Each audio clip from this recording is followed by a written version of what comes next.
FIFA world cup 2026 में लगातार फ़लस्तीन की आज़ादी के लिए आवाज़ उठाई जा रही है और मिस्र ने तारीख़ी जीत हासिल करने के बाद फ़लस्तीनियों का और दुनिया भर में मौजूद फ़लस्तीन हामियों का दिल जीत लिया है। रोनाल्डो की भी एक वीडियो लगातार सोशल मीडिया पर वायरल हो रही है। क्या है उसकी सच्चाई, खबर दर खबर में इसकी भी तफसील जानेंगे। गुजरात एटीएस ने 8 लोगों को गिरफ्तार कर लिया है। 8 के 8 मौलाना और मुसलमान हैं और इल्ज़ाम ये लगाया गया है कि सब लश्कर तैयबा और जैश मोहम्मद से ताल्लुक़ रखते थे और हिंदुस्तान में एक बड़े ग्रुप को ऑपरेट कर रहे थे। क्या है इस खबर की सच्चाई और पुलिस का इल्ज़ाम कितना ज़्यादा झूठा है, इसका भी पर्दाफाश होगा खबर दर खबर में। इसके अलावा कुछ और अहम तरीन न्यूज़ है, हर एक की तफसील जानेंगे। आपसे एक गुजारिश है, मिलर टाइम्स की मेंबरशिप और सब्सक्रिप्शन ले लीजिए। यहाँ QR कोड मौजूद है, डिस्क्रिप्शन में लिंक मौजूद है। और आइए अब जानते हैं खबरों को तफसील से।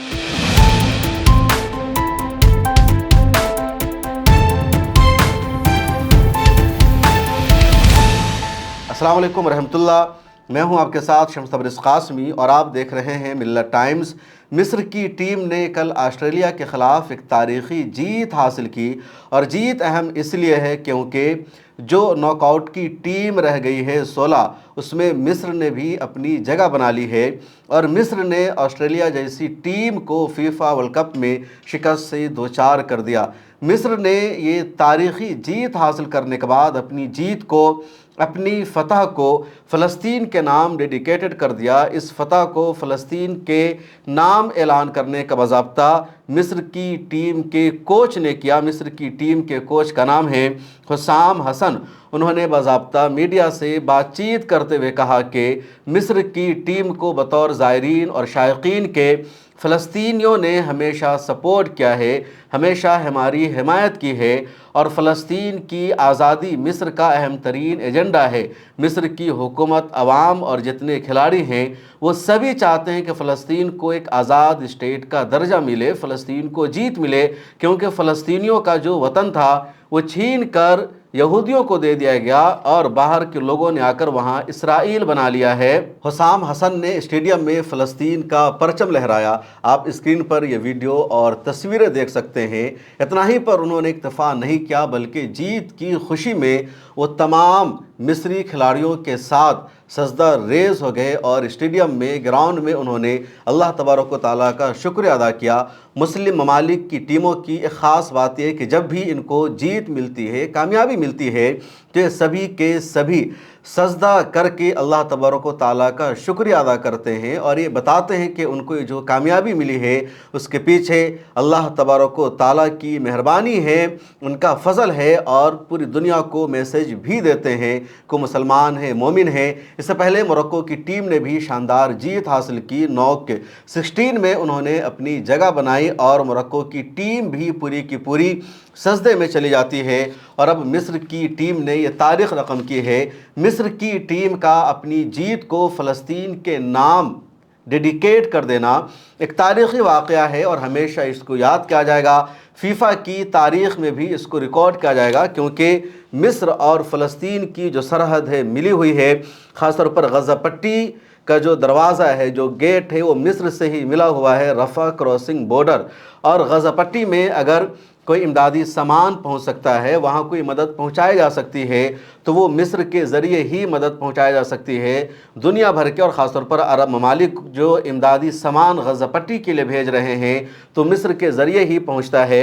और मिस्र पर यह इल्ज़ाम भी लगता रहा कि मिस्र की हुकूमत फ़लस्तीनियों के साथ नहीं है, गज़ा के साथ नहीं है, या ये इज़राइल को सपोर्ट करते हैं। लेकिन मिस्र की फ़ुटबॉल टीम ने और वहाँ के खिलाड़ियों ने अपनी जीत को फ़लस्तीन के नाम करके स्टेडियम में फ़लस्तीन का झंडा लहरा करके ये मैसेज दे दिया है कि भले ही मिस्र की हुकूमत की सोच कुछ भी हो, उनका एजेंडा कुछ भी हो, या मिस्र की हुकूमत के इज़राइल के साथ अच्छे ताल्लुकात हों, लेकिन जो मिस्र की आवाम है, जो इजिप्शियन पब्लिक है, वो फ़लस्तीन के साथ है, वो गज़ा पट्टी के साथ है, वो फ़लस्तीन की आज़ादी के लिए स्टेडियम में झंडा लहराने को भी तैयार है। अब आइए फीफा वर्ल्ड कप से ही मुताल्लिक़ एक और ख़बर जान लेते हैं। दरअसल सोशल मीडिया पर रोनाल्डो की एक वीडियो वायरल हो रही है कल से, जिसमें देखा जा रहा है कि रोनाल्डो बेहद परेशान है। वो गोल करने की कोशिश कर रहे हैं लेकिन गोल करने में कामयाब नहीं हो रहे हैं। आखिरी मैच है और अगर पुर्तगाल की टीम का गोल नहीं हो पाता है तो वो नॉकआउट 16 की टीम में अपनी जगह नहीं बना पाएगी। उसके बाद देखा जाता है रोनाल्डो बिस्मिल्लाहिर्रहमानिर्रहीम पढ़ते हैं, गोल करने की कोशिश करते हैं, गोल नहीं हो पाता है, फिर वो बिस्मिल्लाहिर्रहमानिर्रहीम ज़ोर से पढ़ते हैं, आवाज़ स्टेडियम में बैठे लोगों को सुनाई देती है, उसके बाद गोल हो जाता है, फिर वो खुशी से झूम उठते हैं। अब सोशल मीडिया पर यह वीडियो वायरल हो रही थी, कुछ लोग दावा कर रहे थे ये AI जनरेटेड वीडियो है, ओरिजिनल वीडियो नहीं है। मुसलमानों ने इस्लाम के प्रमोशन के लिए इस तरह की AI से जनरेट करके वीडियो बनाई है, लेकिन ये ओरिजिनल वीडियो है। अल जज़ीरा ने भी इसको कन्फर्म कर दिया है, अल जज़ीरा ने अपने प्लेटफॉर्म पर इसको शाये भी किया है। और सच्चाई यही है कि पुर्तगाल का मैच चल रहा था क्रोएशिया से और पेनल्टी शूट का मामला आ गया था। पुर्तगाल को अपनी जीत नज़र नहीं आ रही थी और रोनाल्डो सिर्फ पुर्तगाल के नहीं बल्कि दुनिया के सबसे बड़े खिलाड़ी माने जाते हैं फुटबॉल को। उनकी जिम्मेदारी थी अपनी टीम को जीत दिलाना और ये गोल करना। काफ़ी परेशान नजर आए। उसके बाद वो एक बार बिस्मिल्लाह पढ़ते हैं, दो बार पढ़ते हैं, फिर ज़ोर से बिस्मिल्लाहिर्रहमानिर्रहीम पढ़ते हैं और उनका ये गोल हो जाता है। रोनाल्डो की इससे पहले भी इस तरह की एक दो वीडियो वायरल हो चुकी है। रोनाल्डो जब सऊदी अरब में एक टीम के कैप्टन थे और सऊदी अरब ने बाज़ाब्ता उनको अपने यहाँ बुलाया था, तो कई मरतबा उन्होंने बिस्मिल्लाहिर्रहमानिर्रहीम पढ़कर गोल किया। वो वीडियो भी वायरल हुई। इसी तरह रोनाल्डो की जुब्बा वाली तस्वीर और वीडियो भी बहुत ज़्यादा वायरल हुई। कई मरतबा तो लोगों ने यह दावा भी कर दिया था कि रोनाल्डो ने इस्लाम कबूल कर लिया है या वो इस्लाम के नज़दीक आ चुके हैं, लेकिन ख़ुद रोनाल्डो ने कभी भी इस खबर को कन्फर्म नहीं किया। और अब बिस्मिल्लाहिर्रहमानिर्रहीम पढ़कर गोल करने की जो वीडियो है वो दुनिया भर में वायरल हो चुकी है। आइए खबर दर खबर में बात करते हैं दूसरी अहम तरीन न्यूज़ के बारे में। खबर यह है कि गुजरात ATS ने 8 लोगों को गिरफ्तार कर लिया है।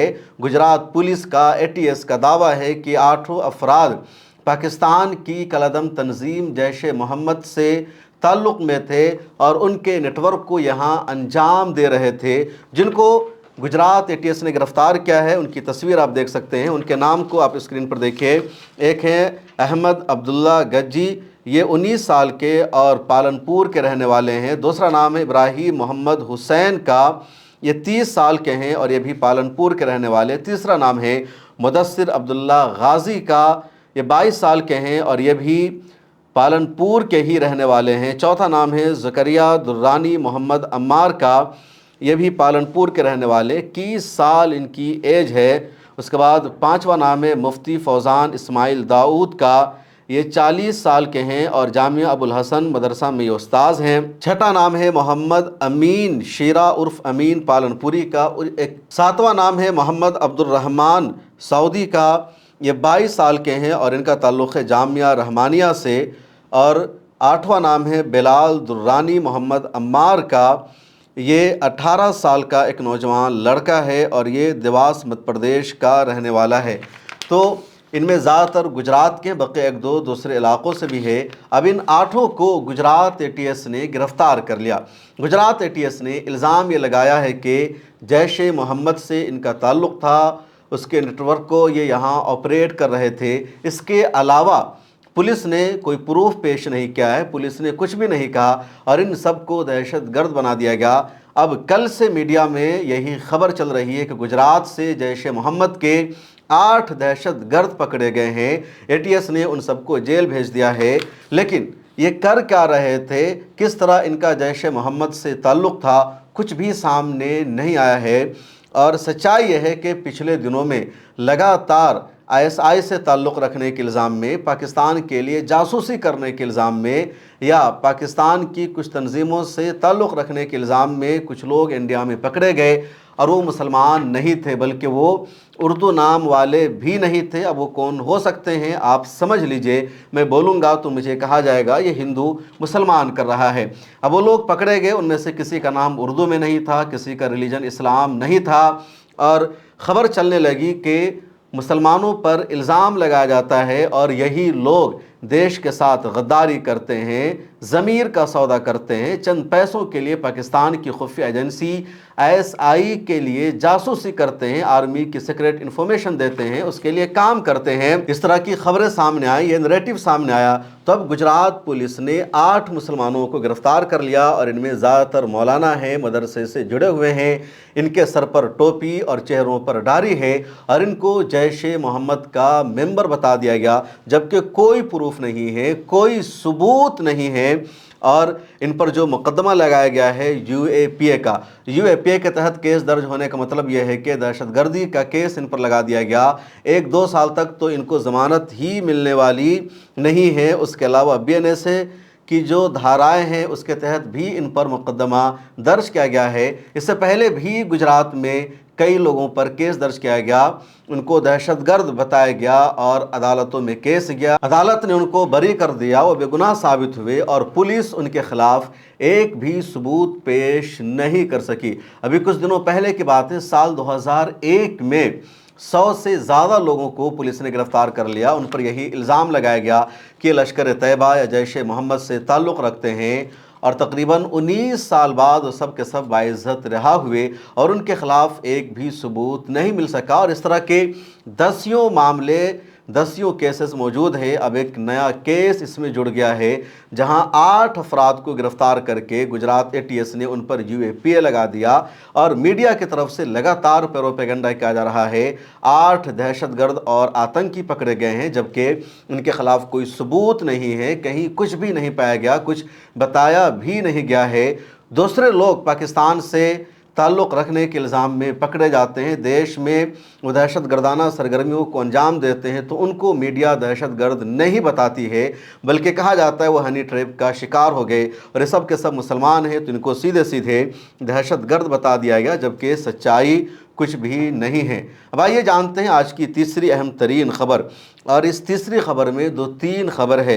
एक खबर यह है कि उत्तराखंड के ऋषिकेश में गमानी वाला एक जगह है, एक विलेज है, वहाँ मुसलमानों के पास मस्जिद नहीं है, मुसलमानों की अच्छी खासी आबादी है, तो मुसलमान पिछले कई सालों से एक घर में ही नमाज अदा करते हैं। जुमा की नमाज भी वहाँ होती है, 5 वक्ता नमाज भी मुसलमान वहाँ पर पढ़ते हैं और लोकल पुलिस को, प्रशासन को भी इस बात की इत्तला है, ख़बर है कि मुसलमान यहाँ अपने घर में नमाज अदा करते हैं। अब कल जुमा की नमाज के बाद जो बजरंग दल है या हिंदुत्वा का जो पूरा ग्रुप है वो उस घर के बाहर पहुंच गया, हंगामा करने लगा और बदतमीज़ी की। इन लोगों ने कहा कि यहाँ पर कैसे आप लोगों ने नमाज अदा की, किसने परमिशन दी। वहाँ एक शख्स बिहार का मज़दूर है, वो नमाज अदा करने आ गया, तो इन लोगों ने ये इल्ज़ाम लगाना शुरू कर दिया कि यहाँ के जो लोकल मुसलमान हैं वो तो नमाज पढ़ते ही हैं, बाहर के लोगों को भी ये बुला रहे हैं, उनको भी नमाज पढ़वाते हैं और धीरे धीरे उत्तराखंड के ऋषिकेश को ये लोग पाकिस्तान में तब्दील करने में लगे हुए हैं, इसको मुसलमानों की ज़मीन बनाना चाहते हैं, इसकी इजाज़त नहीं दी जाएगी। इस तरह उन लोगों ने बदतमीज़ी की। वहाँ पर जवाब भी दिया गया कि अगर वो बिहार का है या यूपी का है या कहीं और का है तो वो इंडियन सिटीज़न है, भारतीय नागरिक है और वो भारत में कहीं भी जा सकता है, काम कर सकता है। सोशल मीडिया पर यह क्लिप वायरल हो रही है, आप सुनिए।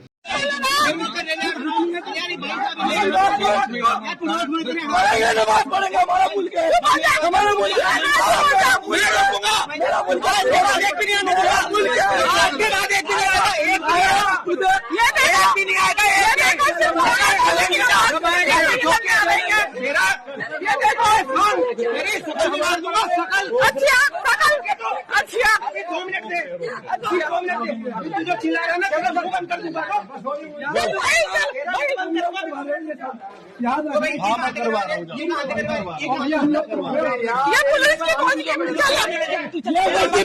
मेरी सेफ्टी टैक्स पे मर्जी का वीडियो बना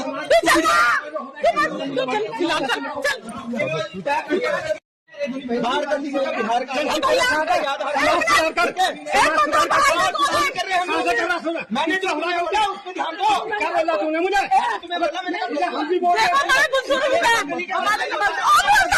लेकिन जो किसी को पसंद नहीं आता। अरे हाँ, तुझे पसंद आया ना, हमें क्यों पसंद नहीं?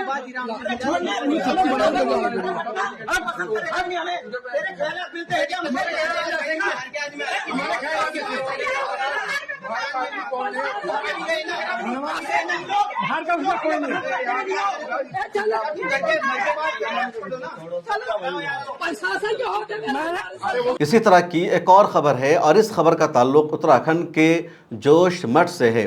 वहाँ कल से एक वीडियो वायरल हो रही है। मामला यह है कि एक मौलाना एक घर में प्राइवेट ट्यूशन पढ़ाते हैं।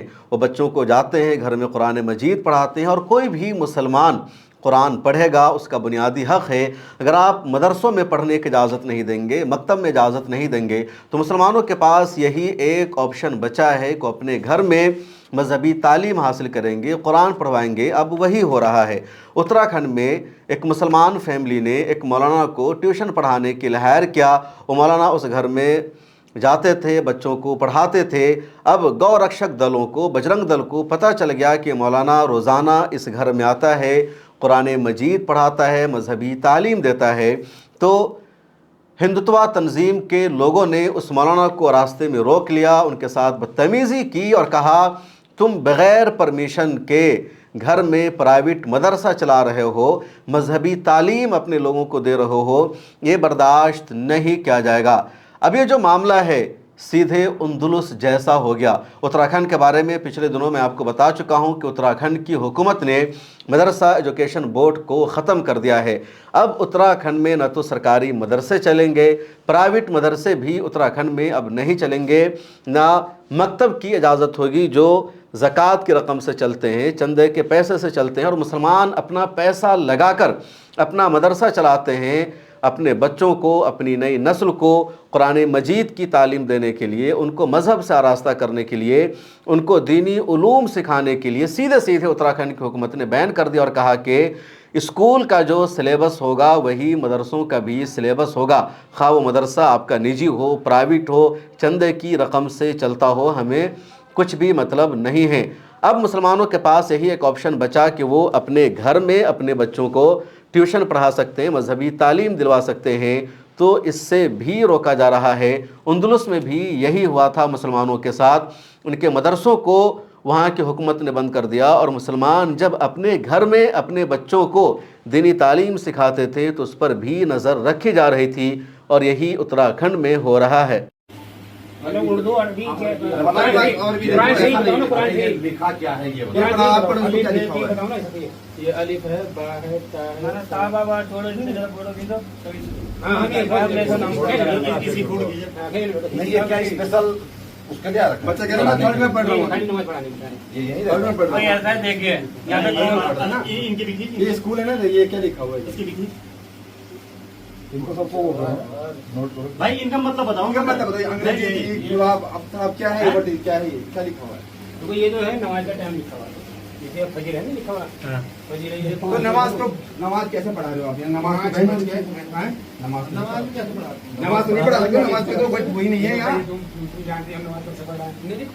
नमाज तो बंद कर दी ना, नमाज भी पढ़ी जाएगी। ये मकान किसका है?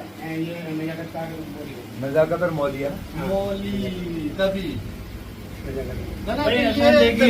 चलाने का क्या मतलब है? वो आप ये बच्चों को क्या पढ़ा रहे हैं, वो भी बच्चों को क्या पढ़ा रहे हो ये बता दो बस।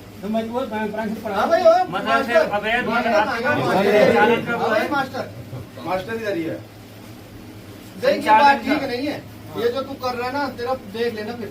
हम बहुत प्यार से समझा रहे हैं, है ना? आप ये बताइए कि मदरसा संचालन करने का आपके पास वो है मदरसा का कुछ है ना? लाइसेंस कुछ तो होगा। अगर तुम कुछ पढ़ा रहे हो तो लाइसेंस है कि नहीं? हाँ नाम में जवाब दीजिए। नहीं है तो कैसे? उत्तराखंड सरकार द्वारा जो मदरसा बोर्ड है उसको भंग कर दिया गया है, क्वॉश कर दिया गया है, परंतु ज्योतिर्मठ जोगी आदिगुरु शंकराचार्य जी की तपस्या है, वहां पर अवैध रूप से मदरसा यहाँ पर संचालित किया जा रहा था, जिसकी सूचना हमें प्राप्त हुई। और ये बहुत ही चिंताजनक और संवेदनशील विषय है, क्योंकि बॉर्डर क्षेत्र का इलाका भी है और जिस प्रकार से डेमोग्राफी चेंज यहाँ पर हो रहा है, निरंतर रूप से हम देख रहे हैं कि किस प्रकार से एक और मामला उत्तर प्रदेश के बाराबंकी से सामने आया है। दो मुसलमान लड़कों ने आपस में फोन पर बातचीत की। बातचीत में गोश्त का, बीफ का भी तस्करा हो गया। बजरंग दल का या हिंदुत्व तंजीम के लोगों का दावा है कि उन्होंने गाय के गोश्त का भी तस्करा किया। अब फ़ोन पर बातचीत का पता चल जाता है हिंदुत्व तंजीम के लोगों को, वहीं के रहने वाले हैं।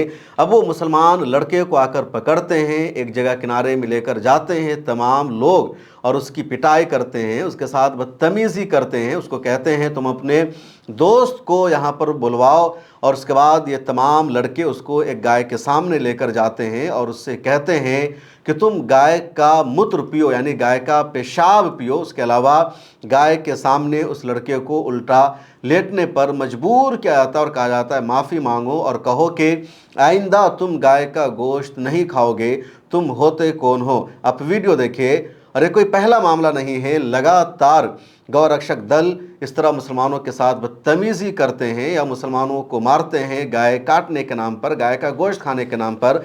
अब यहाँ पर तो हद ही हो गई। इसने सिर्फ फ़ोन पर बातचीत की, तस्करा क्या हो सकता है, इसने गाय का भी तस्करा किया हो, और उसकी वजह से गौरक्षक दलों ने इस मुसलमान लड़के के साथ इस तरह की बदतमीज़ी की है। कानून को इन लोगों ने हाथ में ले लिया और मुसलमान जब मुतालबा करते हैं कि आप गाय को नेशनल एनिमल करार दो या राष्ट्रीय माता करार दो, ताकि कोई गाय को बेचेगा नहीं, कोई गाय को ख़रीदेगा नहीं, गाय की तस्करी नहीं होगी, गाय का कारोबार नहीं होगा, गाय के नाम पर मेला और बाज़ार नहीं लगेगा, तो सरकार ये करने को तैयार नहीं है। और इस तरह की भीड़ को, इन गुंडों को ये खुली छूट दे दी गई है कि तुम गाय के नाम पर लगातार मुसलमानों को मारो। अब तक मुसलमानों को गौ तस्करी के नाम पर, गाय का गोश्त खाने के नाम पर या गाय ज़बह करने के नाम पर मारा जा रहा था, लेकिन यहाँ तो सिर्फ फ़ोन पर इसने गाय के गोश्त का जिक्र कर दिया, उसकी वजह से ही इस तरह का मामला हो गया। और आइए अब बात करते हैं जंतर मंतर पर जारी कॉकरोच जनता पार्टी के प्रोटेस्ट और एहतजाज के बारे में। कॉकरोच जनता पार्टी के एहतजाज पेपर लीक के खिलाफ जंतर मंतर पर लगातार जारी है। हंगर स्ट्राइक इन लोगों ने शुरू कर रखा है और पहला मुतालबा है HRD मिनिस्टर धर्मेंद्र प्रधान को रिज़ाइन देना होगा। पॉलिटिशियन भी लगातार अब धीरे धीरे वहां पर पहुंच रहे हैं। महुआ मोइत्रा भी कल वहां पर पहुंची। इससे पहले सागरिका घोष जो TMC के राज्यसभा MP है वो वहां पहुंची थी। योगेंद्र यादव मशहूर एक्टिविस्ट है, वो भी 2 दिन पहले वहां पर पहुंचे थे। महुआ मोइत्रा ने क्या कुछ कहा, आप सुनिए।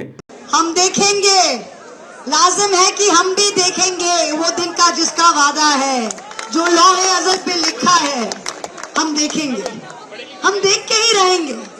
और आप सबको और सोनम जी को मेरा प्रणाम, मेरा आदर, मेरा सम्मान, मेरा salute and a big hug to all of you, big hug to all of you. Jai Hind, Jai Hind. This is why we are here. Jai Hind. ये लड़ाई शायद हम सांसद होकर लड़ नहीं सकते, ये लड़ाई शायद कोई डायरेक्ट राजनीति में आके लड़ नहीं सकते, पर ये लड़ाई आप लड़ सकते हो। ये लड़ाई हमने आजादी का लड़ाई का पन्नों में, हमने इतिहास के पन्नों में हमने पढ़ा। हम सब सुनते हैं कि ये इन्होंने लड़ाई था, चीन वॉर में लड़ा था, पाकिस्तान युद्ध में लड़ा था, फ्रीडम स्ट्रगल में लड़ा था। हमारे जनरेशन किसी के लिए कभी लड़ा नहीं था इसके पहले। You have got a chance to fight for something that you believe in. We never had anything to fight for. We never had anything to fight for in this world, because you know what? हमारे माँ बाप क्या चाहते थे? हमारे माँ बाप सब चाहते थे कि हम स्ट्रगल किए, हमारे बच्चे सही रहे, हमारे बच्चे इंजीनियर बने, हमारे बच्चे डॉक्टर बने, हमारे माँ बाप के स्ट्रगल का ये है। पर उसके बाद इस देश में ऐसा परिस्थिति हो गया है लास्ट 12-14 साल में कि एक माँ बाप का सारी पूरी जिंदगी स्ट्रगल करने के बाद कि बच्चे को एक एग्जाम देके एक नौकरी लगे, वो सपना भी टूट गया। Generations of dreams have been spoiled. किसी का दिल में अगर आप छुरी भी दे दो ना, फिर भी उसका सपना रहता है, पर सपना अगर खत्म कर दो तो इंसान को जीने के लिए कुछ नहीं रहता है। So you are the dreams through which your parents live, through which your grandparents live. And your dream, आप कोई महल का सपना नहीं देख रहे हो, आप देख रहे हो कि हम काम करके पढ़ाई करके एक एग्जाम पास करना चाहते हैं। और इस देश में 3 करोड़ से भी ज्यादा उम्मीदवार, 3 करोड़ से भी ज्यादा स्टूडेंट्स के भविष्य के साथ, फ्यूचर के साथ खिलवाड़ हो रहा है और बोलने का कोई नहीं है। और गद्दी में बैठा के उनको हैप्पी बर्थडे बोला जा रहा था, हैप्पी बर्थडे बोला जा रहा था। इससे बड़ी शर्म की बात क्या हो सकता है? बर्थडे मनाइए, पर केक के ऊपर हैप्पी बर्थडे खून से मत लिखिए, ये हक आपको किसी ने नहीं दिया है। हमारे बच्चों का खून से आइसिंग मत लिखिए आप हैप्पी बर्थडे केक पर।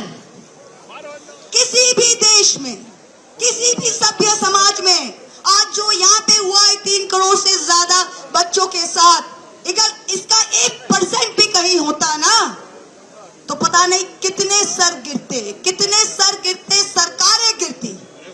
पर आज हम इन बेशर्मों के बाद, जो अब बेशर्म सिर्फ नहीं है, सत्ता पे, पावर पे एकदम पूरा ड्रंक है, नशा बन गया उनके लिए, वो देख नहीं सकते लेफ्ट राइट क्या है।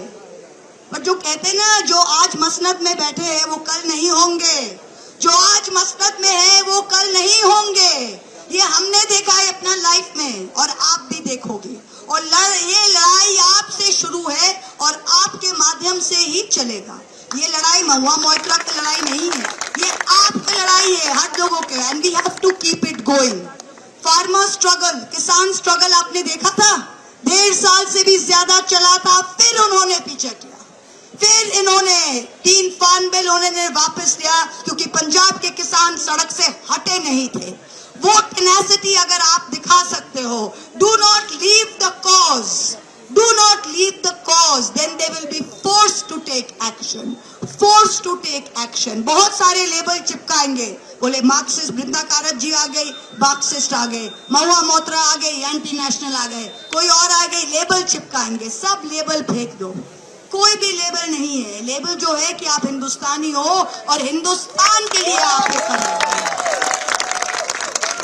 आप बोलेंगे आप टोपी वाले आए हो, हाँ हम टोपी वाले आए हैं।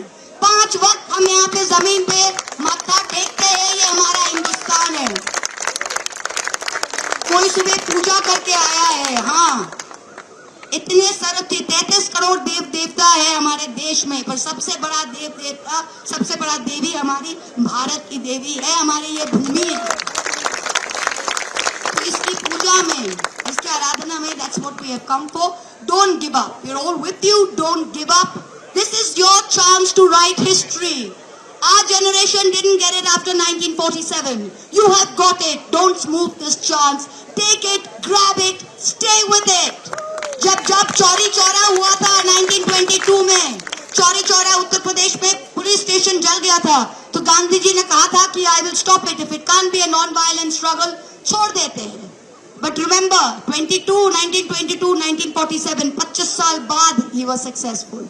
The same thing, let it continue, be non violent, be true to your cause. हम देखेंगे, लाजिम है कि हम भी देखेंगे।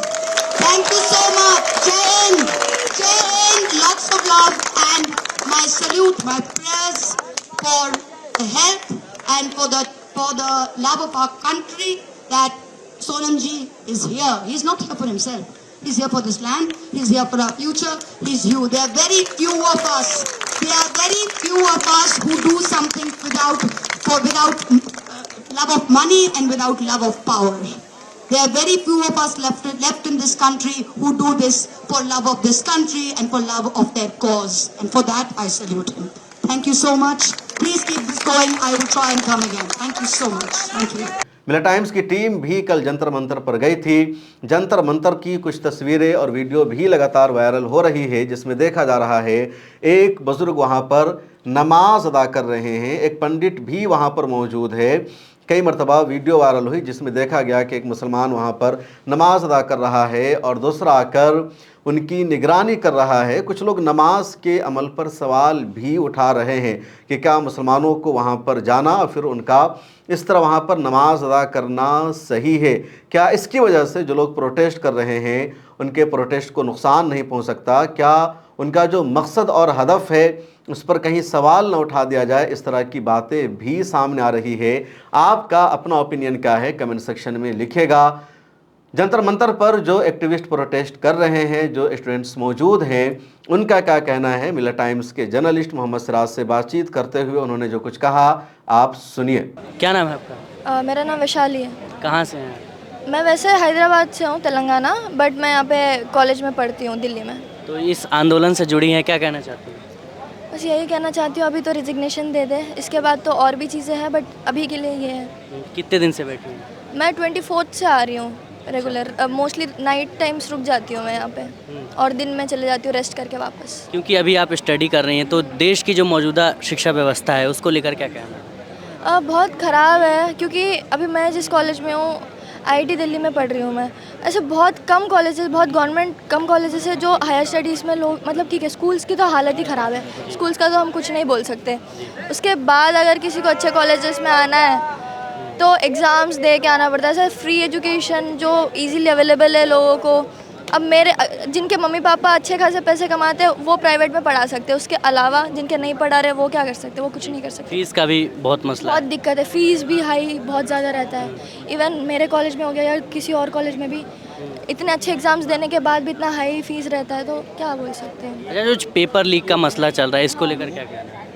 पेपर लीक क्या बोले, एक पेपर लीक थोड़ी है। इतने पेपर लीक्स होने के बाद भी अगर गवर्नमेंट को कुछ समझ नहीं आ रहा, देन हम बोल भी रहे हैं, हम अभी आगे आए हैं बोलने के लिए, तब भी उनको नहीं समझ आ रहा, देन हम क्या कर सकते हैं? बस आगे क्या रास्ता है? आगे बस यही रास्ता है कि हम तो इधर ही है, हम जब तक रिजिग्नेशन वो नहीं देंगे हम तो इधर ही है, हम नहीं छोड़ रहे, देना तो पड़ेगा ही उनको। उसके बाद जो भी पोजीशन पे आएगी उनके लिए हमें और यही डिमांड रहेगा कि बेटर करो, वरना फिर उनको भी जाना ही पड़ेगा एट द एंड। कि जो मौजूदा शिक्षा व्यवस्था है उसको लेकर आपका क्या कहना है? वो सही नहीं है, उसके अंदर जो है सुधार की ज़रूरत है। जो बच्चों की डिमांड है, देखिए इसके अंदर जो है जो लीक हो रहे हैं, ये लीक का मामला बड़ा गंभीर है, और इसके अंदर कोई ना कोई तो जिम्मेदारी तो लेनी पड़ेगी, जिम्मेदारी तो बनती है। दूसरा, इन बच्चों का भी वही मुद्दा है, इसमें बच्चे अपनी दुनिया से भी चले गए, माँ बाप का साथ छोड़ गए, हरास होकर उन्होंने जो है आत्महत्या कर ली, और उनके लिए कि अल्लाह ताला उनको ज़्यादा खैर अता फरमाए, उनको अल्लाह ताला जन्नत फिरदौस में स्वर्ग में ऊंचे से ऊंचा मकाम अता फरमाए, उनके माँ बाप को सब्र तस्लीम अता फरमाए। और जो बच्चे ऐसा कुछ सोच रहे हैं करने की, वो बिल्कुल ना सोचें, वो हिम्मत रखें और हौसला रखें और दोबारा से खड़े हो जाएं और तैयारी करें, इंशाल्लाह सफलता ज़रूर मिलेगी। बस ये चाहूँगा कि जो बच्चों की डिमांड है, सरकार से मैं यही कहूँगा कि बच्चों की तरफ ध्यान दीजिए। आपकी एक सरकार और थी, अटल बिहारी वाजपेयी जी की सरकार थी, उसमें मुरली मनोहर जोशी जी थे, मानव संसाधन विकास मंत्री थे। जब भी एक प्रोटेस्ट हुआ था, एक हड़ताल हुई थी, भूख हड़ताल बच्चों ने की थी अपनी मांगों के समर्थन में, फिर उनको बुलाया गया, आपने बुलाया, HRD मिनिस्टर साहब ने बुलाया और उनकी मांगों पे ध्यान दिया और उनको आश्वासन दिया, आश्वासन खत्म हो गया। उम्मीद है सरकार से? हाँ, मुझे तो उम्मीद है, मुझे उम्मीद है कि मतलब इतना चल रहा है तो कहीं ना कहीं इनकी आवाज़ वहाँ तक पहुँच चुकी है और कामयाबी मिलेगी, समाधान निकलेगा इंशाल्लाह। शुक्रिया बात करने। अस्सलाम। खबर दर खबर में आज इतना ही। ये प्रोग्राम आपको कैसा लगता है कमेंट सेक्शन में लिखें। आप ट्विटर पर मुझे फॉलो कर सकते हैं, इंस्टाग्राम पर भी, और अगर आपके इलाके की कोई ख़बर है, कोई मामला पेश आता है तो मिलत टाइम्स तक आप अपनी ख़बर पहुंचा सकते हैं। मिलत टाइम्स की मेल ID, मिलत टाइम्स का फ़ोन नंबर सब इस वीडियो के नीचे डिस्क्रिप्शन में मौजूद है। आपसे आखिर में दोबारा यही गुजारिश है, मिलत टाइम्स की मेंबरशिप और सब्सक्रिप्शन ले लीजिए। यूट्यूब चैनल रन करने के लिए मैं मेंबरशिप लेने की आपसे अपील नहीं करता हूं, बल्कि मिलत टाइम्स की अंग्रेज़ी वेबसाइट है, उर्दू वेबसाइट है, हिंदी में मिलत टाइम्स का काम है, सोशल मीडिया पर मिलत टाइम्स का काम है। हमारी कोशिश है एक मज़बूत मीडिया हाउस बनाने की, और इस मज़बूत मीडिया हाउस को रन करने के लिए, चलाने के लिए आपकी मेंबरशिप और सब्सक्रिप्शन ज़रूरी है। हमारा टारगेट है 10,000 सब्सक्राइबर्स बनाना, मेंबर्स बनाना। अभी तक सिर्फ 500 मेंबर्स ही बन सके हैं। तो आप मेंबरशिप और सब्सक्रिप्शन की मुहिम में हमारा ताउन कीजिए, सपोर्ट कीजिए, अपने जानने वालों और अपने दोस्तों से भी अपील कीजिए। आप मिलत टाइम्स की मेंबरशिप का ये जो लिंक है वेबसाइट का, या ये जो QR कोड है, इसको अपने फेसबुक पर, अपने सोशल मीडिया अकाउंट पर शेयर कीजिए, और आप भी जनता से अपील कीजिए कि वो मिलत टाइम्स की मेंबरशिप और सब्सक्रिप्शन लें। मुझे दीजिए इजाज़त, मिलते हैं अगली वीडियो में। अल्लाह हाफिज़। अगर आप चाहते हैं कि मीडिया के मैदान में हमारी कोई आवाज़ बने, मिल्लत टाइम्स मजबूत हो और इसी तरह आज़ादी के साथ ये इदारा काम करता रहे, तो आपको इसकी मंथली मेंबरशिप और सब्सक्रिप्शन लेनी होगी। ज़्यादा नहीं, महीने में 99 या 299 की भी आप मेंबरशिप लेंगे, ये इदारा मजबूत बनेगा। आपकी आवाज़ को इसी तरह मिल्लत टाइम्स उठाता रहेगा। यहाँ एक QR कोड आपको दिख रहा है, इसको आप स्कैन कर सकते हैं या डिस्क्रिप्शन में हमारी वेबसाइट का लिंक मौजूद है, उस पर क्लिक कीजिए। इस तरह का पेज खुलेगा आपके मोबाइल पर, जहां पहले अपना नाम लिखना है, जिस तरह कॉलम बना हुआ है फर्स्ट नेम एंड लास्ट नाम का। उसके बाद फ़ोन नंबर आपको लिखना है, उसके नीचे ईमेल ID आपको अपनी डालनी है, उसके नीचे आई डिक्लेयर लिखा हुआ है जहां आपको टिक कर देना है। नीचे आ जाएंगे, पे नाउ का बटन मौजूद है, जैसे ही आप क्लिक करेंगे UPI एप्लीकेशन खुल जाएगा, खा गूगल पे हो, फ़ोन पे हो, पेटीएम हो या कुछ और हो, और वहां से आगे जो पेमेंट का प्रोसेस है उसको कंप्लीट करना है। इस तरह आप मिल्लत टाइम्स के मेंबर और सब्सक्राइबर बन जाएंगे।